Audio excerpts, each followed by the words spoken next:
Welcome to My Game is Money Investing with your host, Mr. G, the retail trader.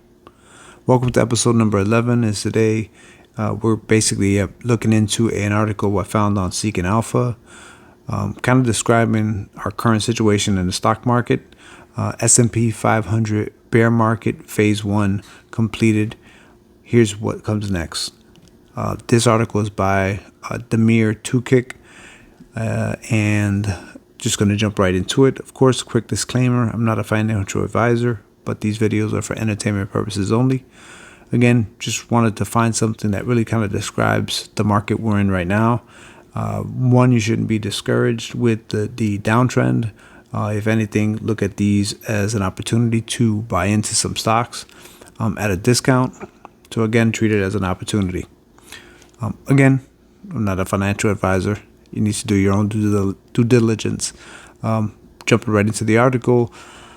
Summary for the article is phase 1 of the bear market is likely completed. The expectation of monetary tightening are possibly priced in.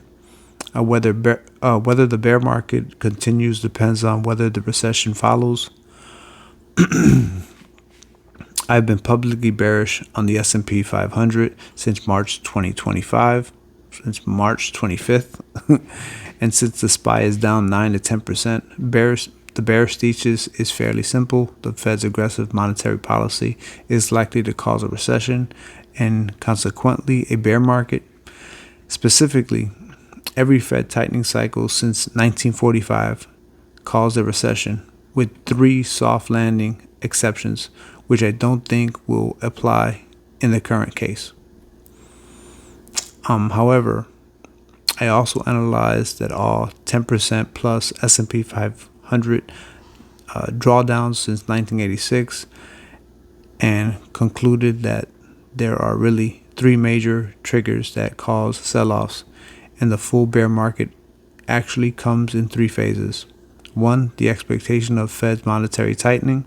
Number 2, the expectation of an imminent recession. And 3, the credit crunch. Phase 1, sell-off. The current total SPY drawdown of 15% year-to-date in 2022 has been the Phase 1 sell-off. In expectation of the Fed's aggressive monetary policy tightening, especially on December 31st, 2021, based on the federal funds future, the market expected the Feds to increase the federal funds rate to approximately 0.80% by the end of 2022. Now the market expects the Feds to increase the federal funds rate to approximately 2.80%. Thus, the market adjusted for pricing a very gradual interest rate normalization to a very aggressive monetary policy tightening. Here's the chart showing the December 2023 federal funds futures contract and the significant adjustment since December 2021. Obviously, you see the 0.80% and the adjustment. So in addition to increasing the federal funds rate, the Feds also signaled the end of the quantitative easing program, which actually ended in March, and the beginning of the quantitative tightening program, or the reduction in the balance sheet, which is expected to start in May at $95 per month. The direct effect of the quantitative easing program was reflected in the negative real interest rates, as estimated from the yield on 10-year tips. Specifically, in December 31st, 2021, the yield of 10-year tips, or the real interest rate, was 1.04%. The market adjusted to the expectation of the Feds ending the QE program and the commencement of the QT program, which caused the yield on 10-year tips to increase from 1% in December 2021 to 0.15% in May 2022. Here's a chart on the yield 10-year tips, which shows a sharp increase in 2022. Basically, you can take a quick look at the chart. Thus, the S&P 500 ETF corrected by approximately 15% in 2022 year to date. Given these primary phases 1 bear market drivers, first, the increase in real interest rate is in expectation of the Fed's QT program, essentially remove the liquidity from the stock market, thus the high beta speculative sector that depends on liquidity sold off significantly. The SPY sell-off was led by 23% drop in communication services, a drop in customer discretionary, and 19% drop in technology. Second, the expectation of an increasing aggressive Fed monetary tightening increase the probability of a recession, as the spread between the yield and the 10-year Treasury note and the yields on 2-year Treasury note inverted in March. On the last leg down, April 2022, of more than 10%, which is one of the worst monthly drawdowns, was specifically triggered by the extreme hawkish comments by the Fed Chair Powell at the IMF summit, where the Chair Powell signaled that the increase in federal funds rate was 50 basis points in May and possibly in June. Some Wall Street analysts raised their forecasts even further to 75 basis points in June and July. The Fed has 6 meetings scheduled by the end of 2022, and currently the market expects a total of 2.50% increase in federal fund rate from the current levels of 0.35% to about 2.80/85%, which would imply on average 40 basis point hike in each meeting. More importantly, the initial increase of hawkishness after the Powell comments at IMF on April 20th, the market has been pricing the less aggressive monetary tightening in 2023 and further, while the 2022 forecasts remain stable. Thus, in my opinion, we are currently past the peak hawkishness recorded in late April 2022.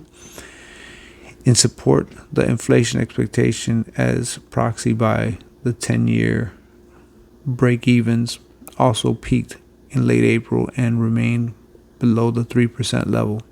Thus, we might be past the peak inflation expectation levels as well. Thus, in my opinion, the phase 1 of the bear market is now likely completed. The stock market and the bond market adjust to the Fed's expected monetary policy tightening. Phase 2, bear market next. Whether the bear market continues or not depends on whether the Fed's monetary policy tightens actually cause a recession. If not, the current SPY drawdown might be near the bottom, and it will be recorded as a sub 20% correction. The financial market are currently not pricing an imminent recession. Specifically, the spread between the yield on a 3-month bill and the 2-year note is positive. The probability of the imminent recession is very low. Once the yield on a 3-month bill reaches and exceeds the yield on a 2-year note, and the yield on the 2-year note starts falling, the market will start pricing an imminent recession. And accordingly, the Fed lowering the Fed fund rate. Note, at this point, the unemployment rate will have to start rising. We are currently nowhere near this point. Phase 3, bear market, taking the step even further.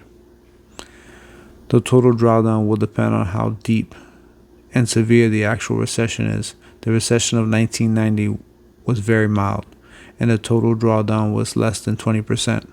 However, the more severe recession caused a spike in credit spreads, which actually causes an ultimate phase 3 of the bear market and the most severe forced selling. Credit spreads are currently still very moderate. based on the historical values, and the market is not pricing the credit crunch at this point. Implications. Investors in S&P 500 ETF are expecting a 15% drawdown at this point. Unfortunately, SPY is vulnerable to more heavy losses given the heavy exposure to technology sector at 27% of the total index, and another 20% in customer discretionary and communication sector together.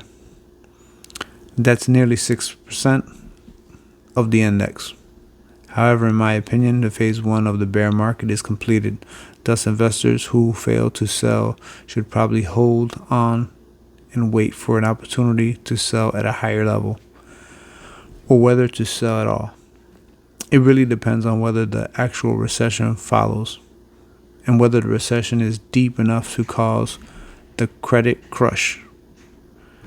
From this point of view of SPY short sellers, the ease money of short side has been made in the phase one of the bear market. The phase two of the bear market has not begun yet, and the market will likely be very volatile, as some short sellers will be forced to cover at much higher prices. All right, so this basically wraps up the article. Again, I thought the article was very informative because really it kind of describes the current condition that we're in right now. You have to stay really committed to your investments, and there's plenty of opportunities, so you want to take advantage of them.